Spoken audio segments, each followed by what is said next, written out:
knew that no matter how much I disclaimed it and said, look, this is just one way, that people were going to be like, oh, I can't believe you said that. No, no, no, no. I knew it. And it's fine. Whatever. I'm used to it.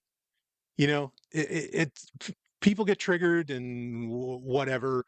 Um, and I knew what I was saying was somewhat contrary to a lot of things that I've recommended in the past. Well, again, I've been talking about this shit for over 10 years. So things change, right? Over that time period, especially technologically, the developments that have occurred over the past decade alone. Power on. Real-time Sovryn is go. Ooh, the Golden Stallion, the man of tomorrow, Savzu, the rated R radio star. Wait a minute, is this going on? Is this going out worldwide? Got the satellite uplink going? We got it? We got it. All right. Oh, do we have a fun subject to get into this week? And really, I mean it. You might not think so. You might say to yourself, what could be fun about talking about email? Well, let me assure you, there are some fun things to talk about with email. This will be part 2 in our cybersecurity series. And I think it's actually a fitting way to continue the conversation overall. And the reason I say that is we want to get into something I've talked about on my show, Sovryn Tech, for really over a decade, but something that I've talked about many times, that being what's called account minimalism. Okay, so the idea is you make as few accounts as possible. And we want to break that down, but the key part to account minimalism, even if you think you already know about account minimalism because you've heard me talk about it before, I guarantee you haven't heard me talk about it in this way. And there is a very key bit of information that I want to get into that really, puts this concept, makes it a lot more viable and a lot safer to engage in. Okay, because it's very easy to say, well, wait a minute, if I engage in account minimalism and I put all my eggs in one basket, I'm screwed if I lose access to that account. Well, we're going to get into how can you keep from losing access perhaps to that account, or at least if you do lose access to that account, what you can do to mitigate that problem.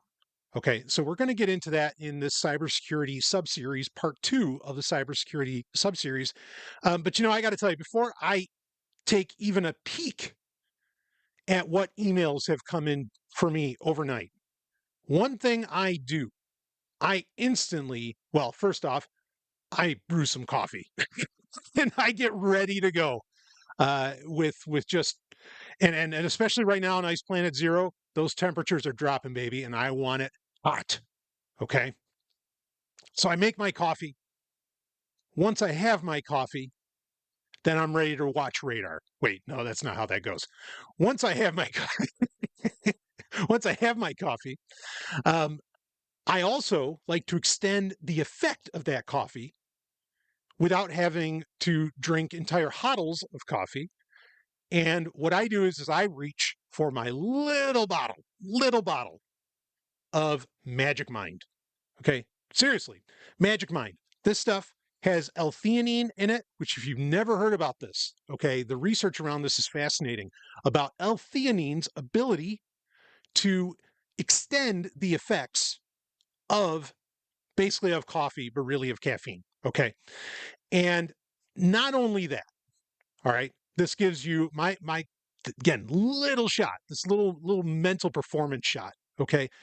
It also has 100% of your daily vitamin C and vitamin D needs. And when the temperature's dropping, okay, especially depending upon latitude, longitude you're on, when it starts dropping, you're not getting all the vitamin D you need from the sun. It's impossible. Okay, depending upon where you're located. So this is really, really key for me. And I mean, even, in the winter months, I, I might end up drinking, more coffee than I normally would. Okay. For a couple of reasons, again, part of it is just to feel that warmth. Okay. But the nice thing is that, again, I don't have to do hodls and hodls of caffeinated coffee because I'm already hitting Magic Mind.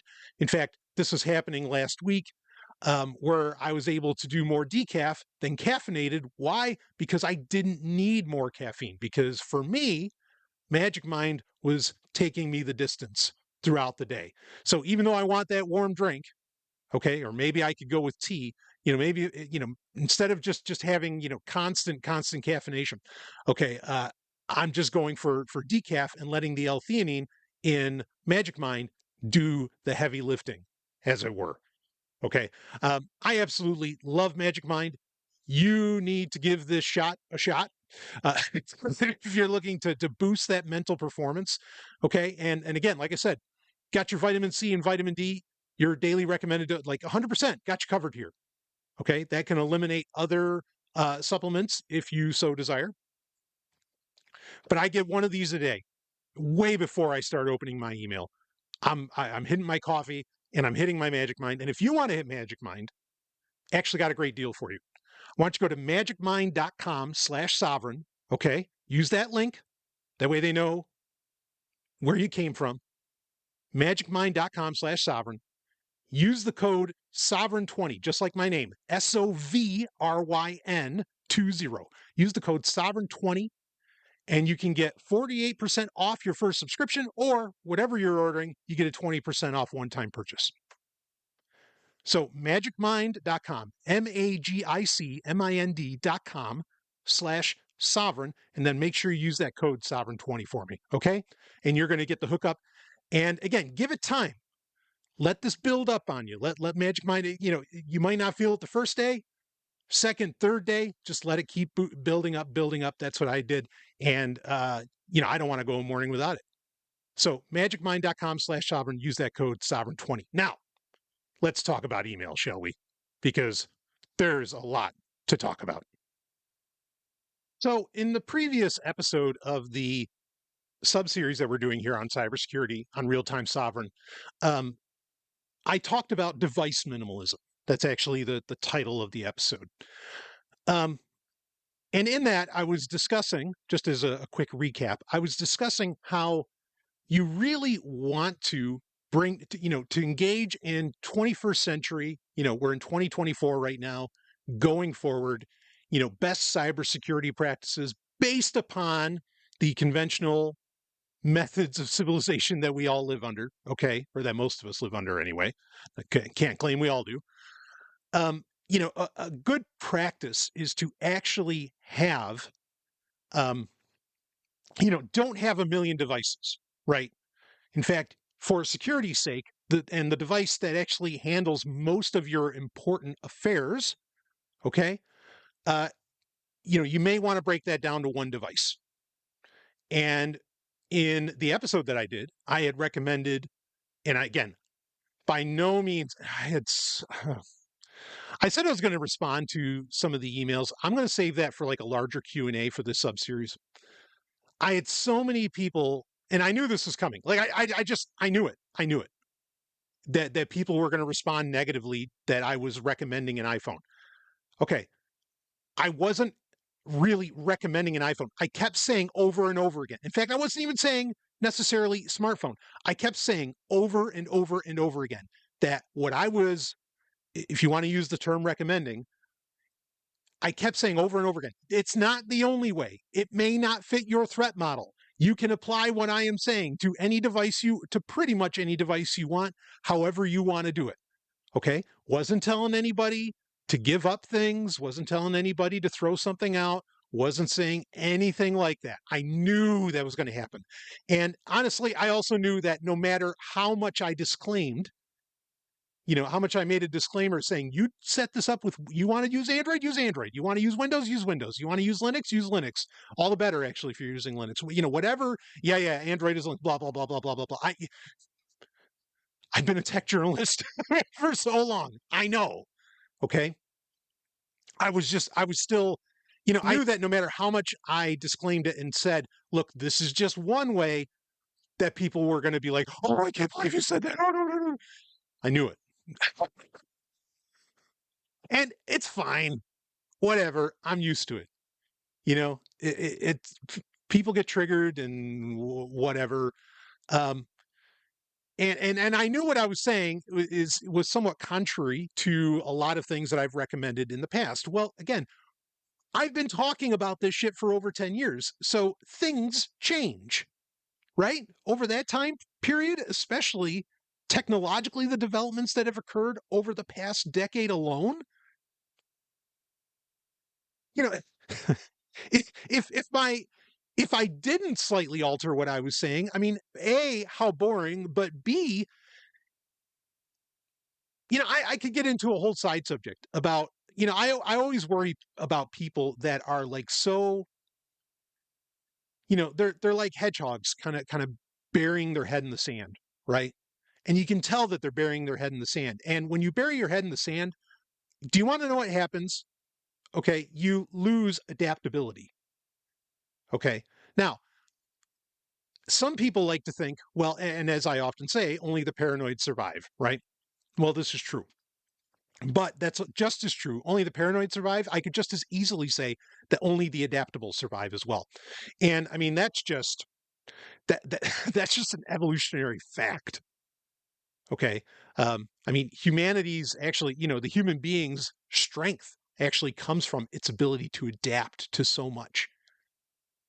But you go burying your head in the sand, and you never hear some kind of alteration or integration of new information. Um, I question your adaptability. And are you really, are you in some sense just being a guardian of the familiar?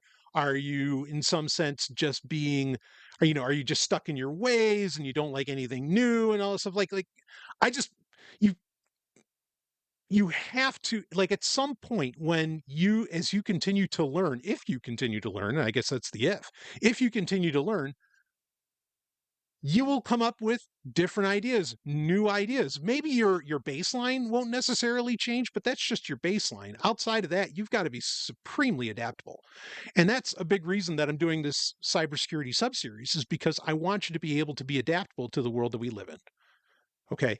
And again, you want to run off and go live in a cave, like, 10,000%. I am so behind you in that choice. I think you are making a wonderful choice, but that's not all of us, or at least it's not all of us yet, or whatever. Okay. But if you did that, I mean, again, dynamite. I don't know how you're listening to the show, but dynamite. like, like I said in the last episode, you are doing it so right. Okay. Okay. So let's talk about, now that we got device minimalism out of the way, as in decrease the amount of attack vectors possible through having fewer devices. Maybe you still have a Windows gaming PC or something. There's nothing wrong with that. But don't use that, and this is nothing new for me. I've said this years ago. Don't use that for your banking, for your cryptocurrency, for your whatever. Don't use it for all the shit that matters. Just keep it off to the side. Maybe like even cordon off at the router end of things, you know, uh, and and game on it, and that's all that you do. Okay, so um, that was the point of device minimalism. It's not saying you can't have a bunch of devices. It's just saying that the important shit to protect your digital life, which is part and parcel of your physical life now, if you live in modern civilization. Okay. Um, get that down to one device. And my recommendation was, and part of the reason I was recommending an iPhone is because an iPhone is effectively infinitely replicable, meaning that Apple encrypts and stores, the entire setup of your iPhone. And depending upon if you have the information stored in iCloud, and save that way on your device, then you constantly have access to everything. And so if you need to destroy your phone, or you lose your phone, or get stolen or something like that, you have mitigations against these things. Okay. And also, again, with an iCloud account, you can, or with Apple, there are lots of great ways to where you can remotely brick your iPhone, which is good. You want to be able to do that. Okay. Now, people will, of course, say, well, but the government can do that to my iPhone too. Look, the government can do that to any computer you've got. If the government wants to fucking brick your machine, they're going to do it. Okay. Like, I'm not telling you like how to prevent that from happening, because I don't think that there's a way, unless, you're running a little device with Tails OS or something along those lines. And again, great, but you're also not going to do a lot of modern things with Tails OS, right? Like, there's just lots of things that are par for the course for people's physical digital life, that you can't engage in, just by the nature of the way that the web browser alone and the security is set up within the operating system to be able to do that. Okay, so that's not what we're talking about here. All right, we're talking about being able to, I don't know, go to Panera Bread, right? Get some writing done, some video editing done, whatever, and just like, just do normal shit that a lot of us still have to do because we haven't, cashed in our check yet, as it were. Right? Okay? You got where I'm coming from? Because I think that's most of us. And you can message me if it's not.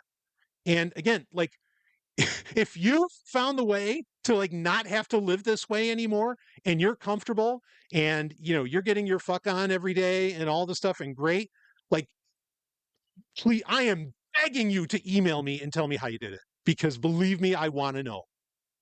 Otherwise, a lot of us either have to do 9 to 5, or we're doing, our side hustle or our primary hustle and our, um, whatever. Okay.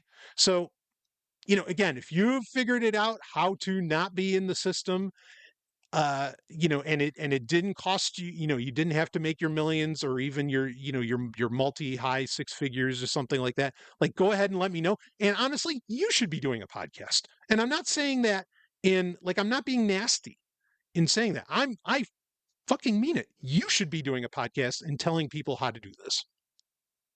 Okay? All right. So all that preamble out of the way, I had to spend 10 minutes on preamble to get that out. Let's talk about this. Okay. So account minimalism. So hopefully that disclaimer, like, came across that, I know none of this is perfect. And ultimately, when you get into, nation state actors, like, in many ways, you're completely screwed.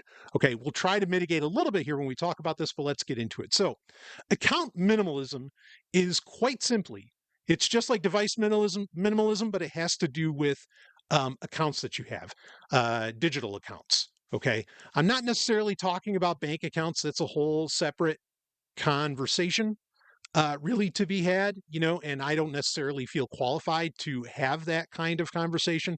I mean, if you're trying to protect wealth, Bitcoin might be your best option. Okay. Having like 3 or 4 bank accounts, I don't know. All right. Like, that's not my purview. All right. I mean, do I like to think myself well versed in OPSEC? Yes, but, like, what to do with banks and all that stuff, that shit changes all the time.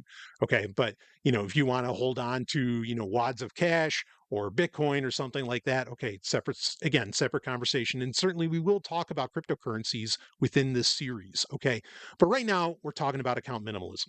So the primary point to get out with this, okay, is basically pick one of the tech giants, because if you're engaging in device minimalism and you have that one device, it's a good bet, what is the operating system you're using, right?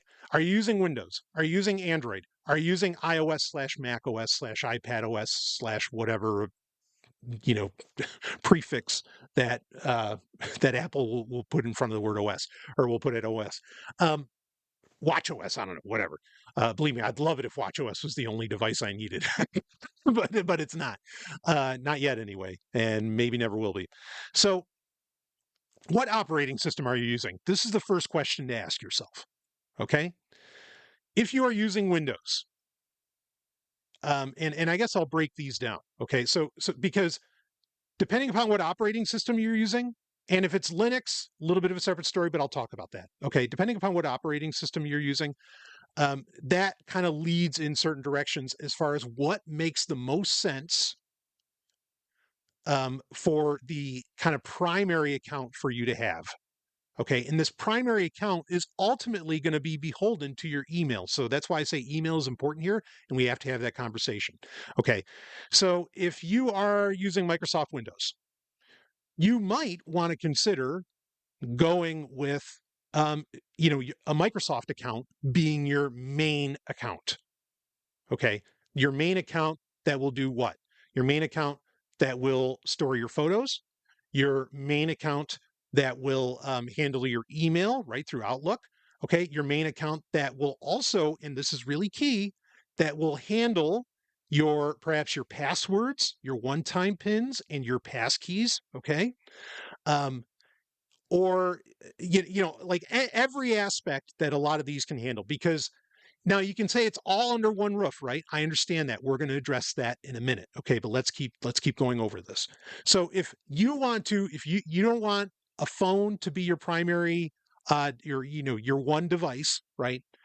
And you want it to be your laptop or something, and you're using Microsoft Windows, then go with that. Now, this, in my opinion, is ultimately the least secure of the bunch, even though I like a lot of what Microsoft does, especially when it comes to like the Microsoft Authenticator app has become really powerful over the years, to the point that it does do one-time pins. It also gives you that, like, a Microsoft account can literally be passwordless. Okay, where you have the Microsoft Authenticator app and you just tap it when you're trying to log in on another device, and away you go. Okay, and that's really really slick, because removing the passwords from your account is a great way to get on some security. Now, passkeys are a separate conversation. There have been recent developments to the spec. I was not positive on passkeys. Ultimately, I'm still not. Okay, I really want, I mean, in some ways, it's all through the FIDO Alliance, which, is part of what created the standards that allowed for YubiKeys to be a thing, which I'm certainly a big fan of.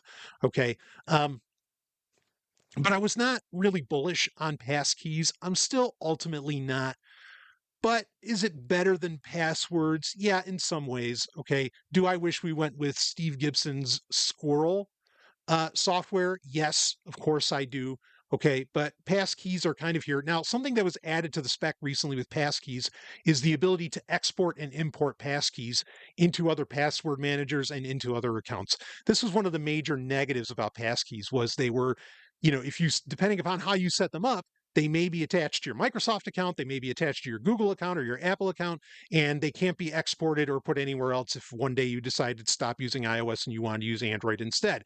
Okay, you were effectively screwed. That is changing. Granted, the spec has to be, that ability has to be adopted by the password manager of choice, by the tech giant of choice, whatever. Okay, but that capability is coming, so something to really think about. But any of the tech giants really supports passkeys right now, and you could store it within your account if you wanted to. If you don't trust passkeys at this moment, or you're waiting until you can export, import them, you might want to wait for that. Again, ultimately, I'm not a big fan of passkeys. I think that they are more convenient. In some ways, they're more secure, though not as transportable as passwords at this time. Um, so, I totally understand if you don't want to take advantage of those, and really very few services use them anyway. Okay. Uh, but that's really something to think about. Okay. And passkeys, again, they're really not in my recommendation at this time. They're more convenient potentially, because they're not always convenient, but they're perhaps more convenient than passwords. But in my opinion, if you're using a really great password manager, which that's probably going to be part 3 of our cybersecurity series, is talking about password managers, even though we'll touch on it briefly here. If you're using a really great password manager, um, it will, like, its abilities to autofill and everything make passkeys honestly somewhat redundant. Okay, somewhat. Other than the fact that, yeah, passwords are, inherently like a security flaw, even though it's what we've been using for decades, as far as, our accounts go, in the digital world. So, Microsoft, let's get back to it. With Microsoft, if you're wanting, maybe you want to shack up with Microsoft with everything you do, like your setup is Windows, Android, right? Okay, Microsoft is an interesting choice for that. Google is also another possible choice, especially since you're using Android. All right. And you're getting everything done through Google. I'm going to talk about that more in a second. All right. But the one, and this is really going to be true outside of every OS type besides something made by Apple, though even it could apply to Apple as well. My opinion, Proton Mail is the account to have because it can end-to-end encrypt all of your documents, all of your storage through Proton Drive, everything, and potentially even end-to-end encrypt through email. So if you're far more, and it's important to start off with this as well, if you're far more operating system agnostic for some reason, even though and maybe that's because like you are regularly shifting what your one device is. You're jumping between devices, which there's an interesting threat model to play out within that concept. Proton Mail or Proton Pass or just Proton AG, right? Is a great option to go with. Okay, as far as account minimalism goes, you're getting Proton Pass. You have a great, that's an excellent password manager. You have all of that storage, encrypted, end-to-end encrypted storage, end-to-end encrypted email, and you even have a VPN. You get a lot of great benefits with a Proton Mail account. Okay, now you'd get a lot of those benefits also with Microsoft. Might not all be, if any of it is even end-to-end encrypted. Okay, which runs into its own problem, but you have that option with Microsoft. And I would say, Microsoft accounts might have the benefit if you're going to pay for Microsoft 365 or something like that. There's the benefit of having, say, access to Copilot, right, the generative AI. And really, Microsoft has come out with an impressive array of creative tools that are so easy to use. It's really mind blowing. But anyway, you do get access to that AI. I would say, though, Proton is already baking in some AI options into its platform anyway. So, Copilot, I doubt it's going to match up to Copilot, partly because Proton's AI, generative AI option is going to be privacy respecting. Okay. And unless you're going to set up a whole new server type and farm like Apple is doing, it's going to be a more limited product. So something to really keep in mind. Okay. But if your one device is Windows, then yeah, going with Microsoft might be the best option. Or conversely, Proton is definitely the direction I would be looking in. Okay, if you are in Android, if your one device is going to be Android, is Google the way to go? Yeah, it makes sense, right? They offer everything, and you have to have a Gmail account no matter what if you're using Android. I consider that a little bit of a flaw, but okay. But once again, this is an area probably where I would recommend going with Proton as far as that goes, as far as like that one account to have where, all your stuff is secured. Okay. Now, if you're looking at, Chromebooks, again, Google might be what actually makes sense, but Proton is also available there. If you're looking at Linux, this is where Proton, in my opinion, is the only, real option to go with as far as having because again, the account you want to have, part of what we talked about in device minimalism, like I mentioned, is what happens if you lose the device? Are you screwed? You don't want it to be that way because you're putting so much of your digital life into this thing. Okay. And it's because you kind of have to. You always have a choice to run off to a cave, yes, but otherwise you kind of have to. Okay. So, and that's part of what I'm getting at here is how to have that infinitely replicable device. And so with Linux, I think Proton Mail is really the direction to go with that. Yeah, have external hard drives, all that stuff, run a NAS and blah, blah, blah. And that's all fine too. And actually having like a Synology NAS as where all of your, all your stuff, backs up to, and really having the NAS kind of ultimately be your one device is certainly an interesting direction to go. Okay, that I haven't really addressed, and I might address in a future episode, but that's certainly an interesting direction to go. Okay, but if you're using Linux devices of any stripe, yeah, I think Proton is like the one account to have. Okay, if you're using Apple, it's pretty simple. Like I would keep rocking, the Apple account. You could do Proton. almost as efficaciously as you could with any of the other devices that I talked about, even though they're a little more open with what they allow third parties to do within their platforms. A third party like Proton, Proton, will do 99% of what it can do on any other platform on in Apple's ecosystem. So that's also, a solid option to have. Okay. Um, Now, expanding beyond, basically what device you're going with and what tech giant or, smaller but very effective privacy and encryption focused company like Proton, um, going beyond that, account minimalism becomes a pretty basic concept. Okay. As in, you want to, if you can check out as a guest on a lot of, digital storefronts, do so, right? If you don't need, um, to make an account for something, don't do it. Like eBay. eBay, you can always check out as a guest. It'll try to push you into creating an account, but you can always check out as a guest. Okay. And so ultimately, you just want to make as few accounts as possible overall, because every account you make is ultimately an attack vector against you. And yes, you're going to use a great password manager. So all of your passwords should be different and that shouldn't be a problem. Okay. But ultimately, you want to open as few as possible. You want to be able to keep track of that. All right. Now, great service to use if right now you've completely lost track of how many accounts you have. A great service to use is something like Delete Me. Okay, that's the name of it. Delete Me. They're not a sponsor. I'm just saying they do this very well, where they actively operate to give you the ability to eliminate accounts, your presence online, things like this. It's a very useful service. To achieve this level of I mean, in one sense, it's privacy, but really we're talking about security here. Okay. So, with that in mind, all right, of having as few accounts as possible, the concern, or the primary concern, there's others, but the primary concern with this is that you become party to a data leak, some kind of breach, security breach at said company that you made an account with. Okay, now with the tech giants, that becomes increasingly more difficult. It's not to say it's impossible, but it becomes increasingly more difficult. And certainly companies like Apple and others do their best to not be able to even be responsible for your data.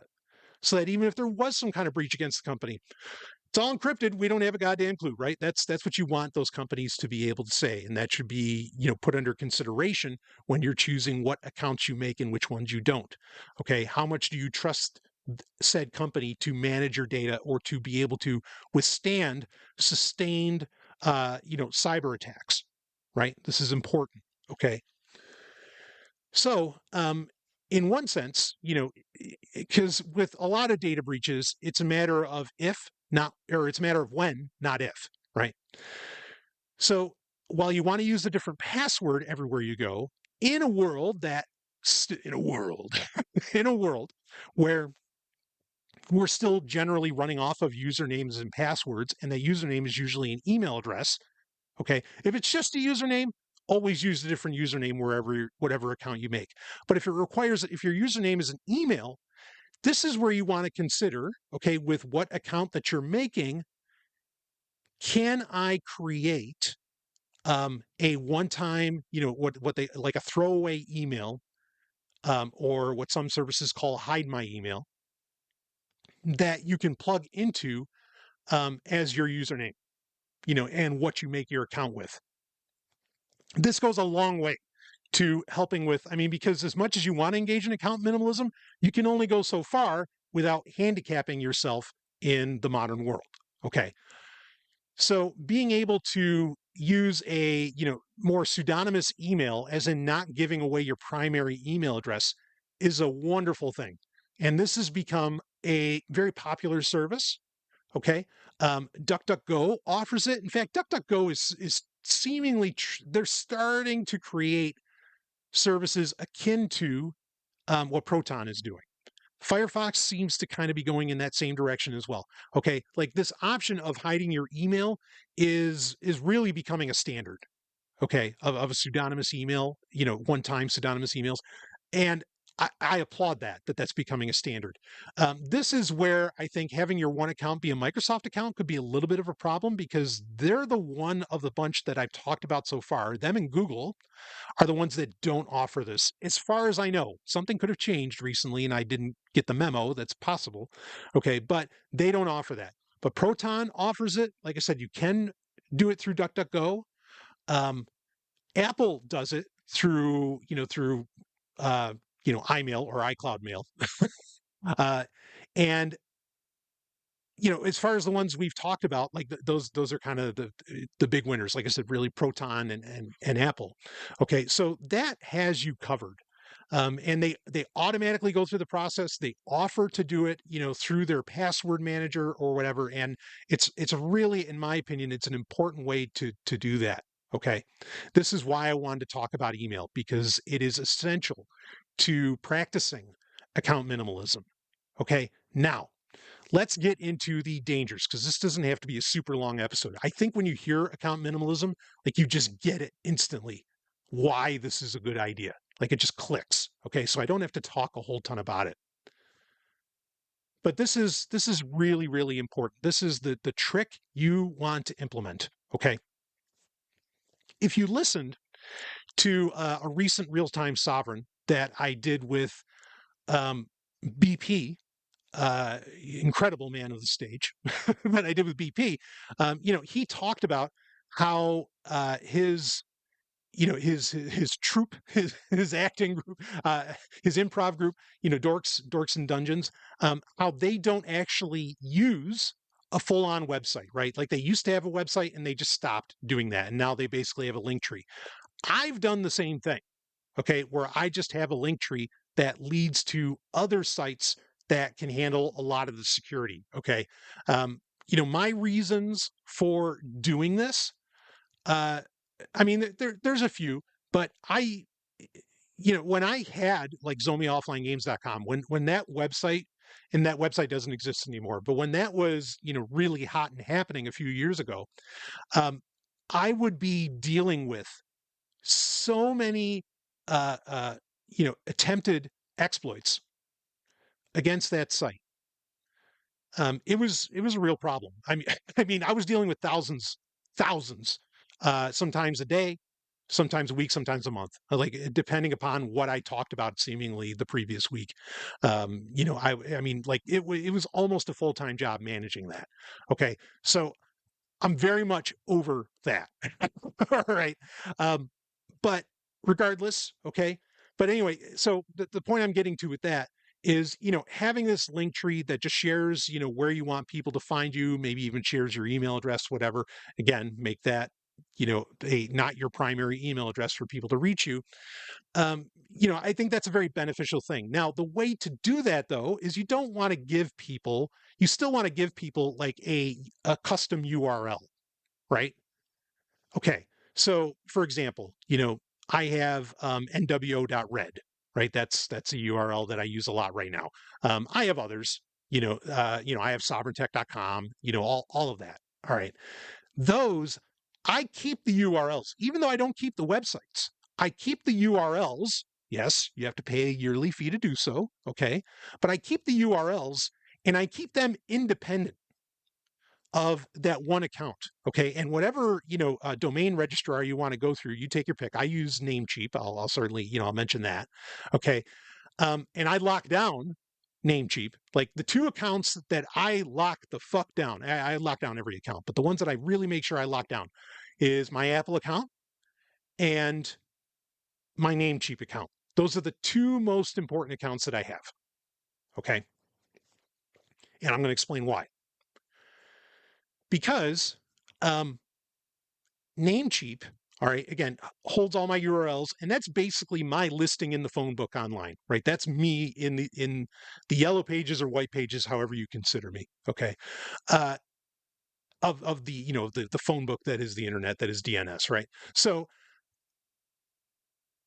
making sure that those are secured. Yeah, I mean, that's going through YubiKey. I mean, like I'm taking every step I possibly can, all right, to make sure that my Namecheap account does not get broken into. Okay.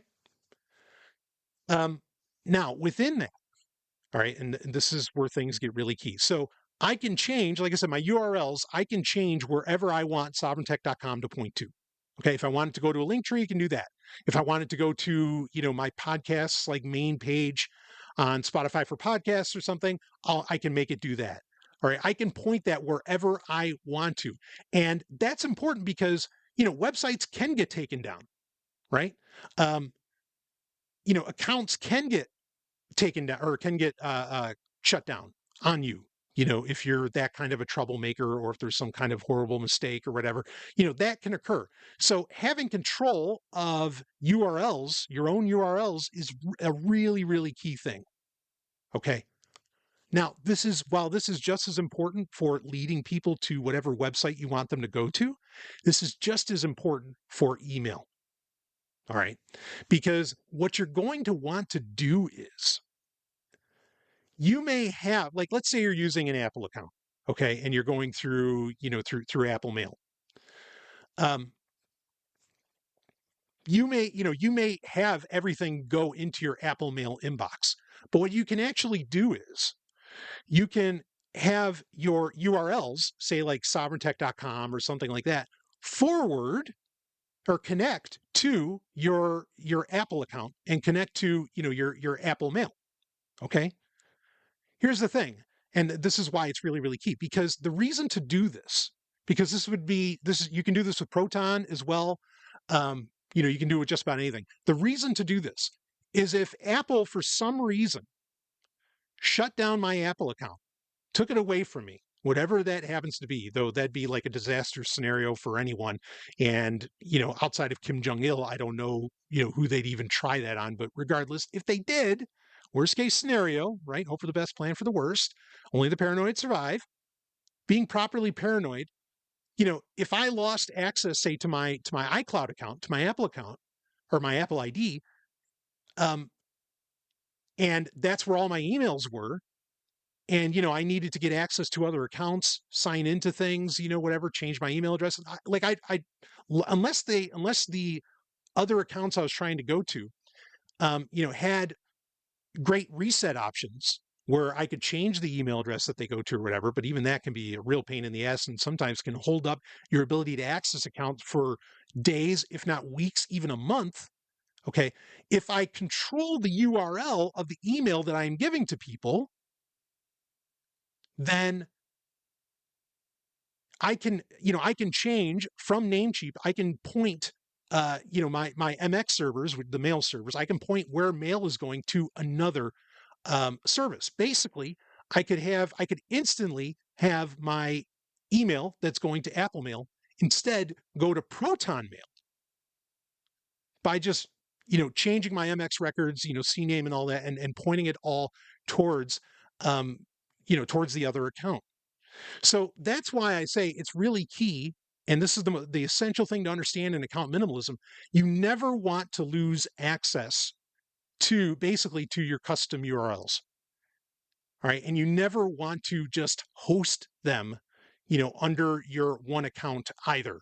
Right. People kind of learned this lesson with Google, where Google lets you register domain names with them. And then they ended that whole service and you had to export it or whatever. Fortunately, Google warned you about that, but you never know when someone might not. So keeping control of your URLs, buying a custom URL and having that kind of be your namesake, your entry in the phone book of the internet, is a really, really key part of having, of having the most efficacious and effective account minimalism. Okay. Now, if you're using like the hide my email feature, say with Apple Mail, like, yeah, you're going to lose, I don't think that Apple does hide my mail through, through your custom domains. Though it may allow for that. I have not looked into that, but that's something to consider as well. Okay. But that's basically it. Is the really key thing, okay, is to be able to have your email, because your email is like the baseline of your internet identity. Okay. And having that email not be controlled by Gmail, not even be controlled by Apple Mail, not be controlled by Outlook, not even be controlled by Proton. Okay. You want it to be on a completely separate account. Like I said, I use Namecheap, and have it be under a domain name that you ultimately have control over. Now, if you want to go so far, because maybe you're concerned, well, they're going to know because I have to register with ICANN, my who is information, and they're going to know that I also own the Namecheap account. So if they want to shut down my Apple account or my Google account or my Microsoft account, well, then they're going to come after my Namecheap too. Well, then set up your Namecheap. You can't do it necessarily. You can't really do it pseudonymously, but you can kind of do it anonymously. Okay. But you might still run it, into issues with that. All right. Like I said, that's getting into a serious nation state game. And that's really where your options become extremely limited. Okay.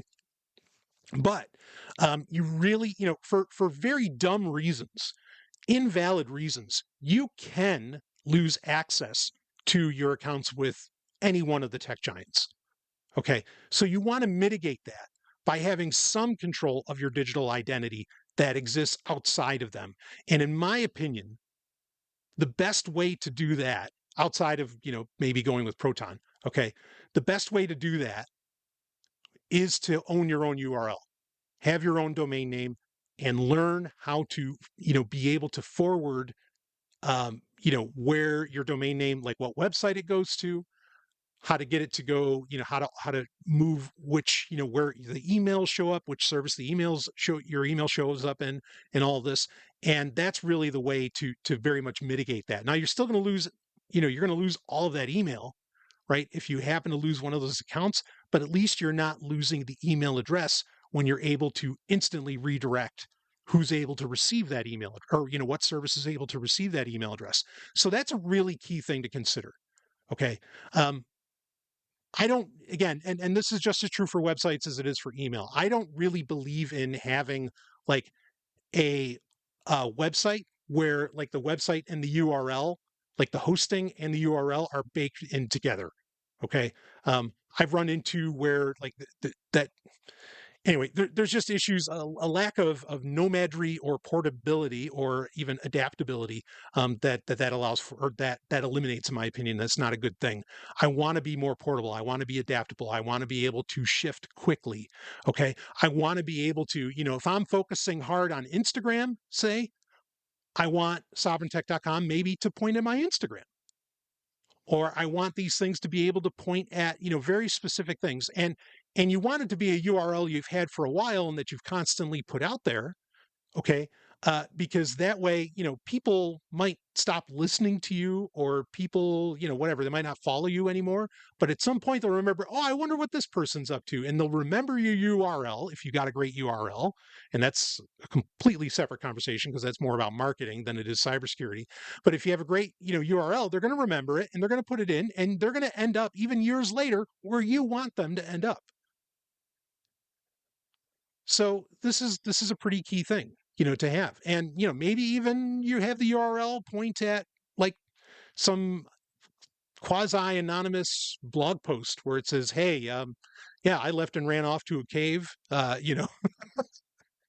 Feel free to reach me via carrier pigeon, and, just have it go, 6 degrees northwest, you know what I mean? Like, you could do that. Okay. So that's my point, is engage in account minimalism. But really, account minimalism doesn't work there's two key factors to account minimalism, and we'll just recover them here. Okay. You pick one tech giant basically to run with. You do not, I know you're thinking, oh, I don't want all my chickens in one basket. Okay. The way you mitigate the chickens in one basket, okay, or eggs in one basket, whatever, however that metaphor goes, the way you mitigate that is by having having your second account be something where you control what the domain names do. Whether it's, redirects via, like website redirects, or, MX records for mail pointing elsewhere. Okay. That, having control of your own URL, that is just absolutely fucking essential. Okay. For this to really work. So pick one of the tech giants, right? Again, do I like them? No. Do I trust them? No. But in our modern world, to have some degree of better cybersecurity, okay, it's the direction you kind of have to go. Kind of. Again, we could talk about NASA's There are a bunch of other ways that this could be done, but I'm giving you, like a more simple answer that I think most people could actually implement. All right, get everything, get everything into that one spot, because also if at some point you want to change your mind, it's easy to just migrate everything elsewhere because it's all in one spot and you can just download it all and uh, and then port it elsewhere if you want to do that. Okay. But then the second part of that, of course, is have control of your domain names. Have your own domain name, have control of that, be somewhere else, right? Because another option would be like with email would be Fastmail, right? I love Fastmail. I don't have any beef with Fastmail. There's some features I wish they had, but I don't really have any problem with Fastmail. Okay. The thing is, if your Fastmail account, often the way that you don't have to do it this way, but Fastmail offers to host your domain name. Okay. And I've done this. For many years I had done this. You can host your domain name there. The thing is, if you lose access to your Fastmail account and your domain name is also attached to your Fastmail account, as in it's hosted by Fastmail, you're screwed. You're just screwed. Do I think Fastmail will play ball? I don't know if they would. Play ball with certain requests, shall we say, from nation state actors. That again, that's a roll of the dice that I'm just not willing to take. It's nothing against Fastmail, okay? Because all I'm saying is you can use Fastmail. It doesn't have the password manager. We're going to get into that in episode 3 or part 3 of this cybersecurity subseries, okay? But you can use Fastmail. Just I would recommend not having them host your URL. Okay, don't have them host your domain name. That's all. Okay, so that's it. Pick a tech giant, get your own domain name, and redirect from there in the ways that you want. And you pick your registrar, whichever one you're comfortable with, going with, and you're going to end up. I mean, and it's not only. Here's the beautiful thing, because it's just like with device minimalism, where it's not just about security. It's also about just like clearing your own mental bandwidth. It's like, okay, I don't have to worry about 6 devices. Just like, okay, I don't have to worry about 5 different email accounts or 5 different accounts on whatever devices. Like instead, you're only having to worry about really 1, though ultimately 2, right? Because of the one that's hosting your domain names. And then everything else is adaptable at that point. Everything else is portable at that point. Okay. So that's it for this real-time Sovryn. And like I said, for part 3 of our cybersecurity subseries, we're going to talk about password managers and what I recommend based upon what your, overall like device loadout looks like. Okay. So with that, I will see all of you on the other side. Could someone turn off the satellite uplink? Let's kill that. Great. See you on the other side.